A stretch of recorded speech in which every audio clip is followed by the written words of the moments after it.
The Appleton Area School District will ask voters to support a $15 million per year referendum over 4 years. It's an operational referendum coming up in the April election.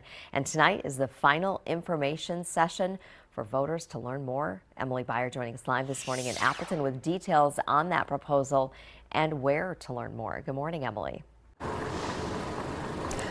And good morning, Tammy. Yeah, this referendum will cover a $13 million deficit and will put the remaining $2 million to bring school counselors and social workers back full-time into Appleton schools. School leaders tell us over the past 3 years, they've been hit by inflation. They've had minimal funding from the state. That's including cuts to Title I and Medicaid funds.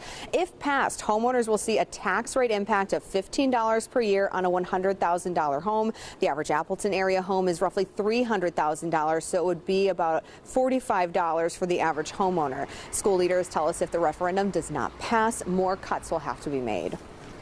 Our board meeting shared just some great outcomes we have in kindergarten and first grade based on the new way we're teaching reading, more phonics-based reading. And then we also shared just how well we're doing at our high schools in terms of meeting the needs of all students in our high schools, whether they're going on to four-year college or into the military, into the workforce. So we shared all of those outstanding outcomes, and we're concerned that if we don't have this additional funding, we are going to have to look to make cuts, and those cuts will negatively impact students.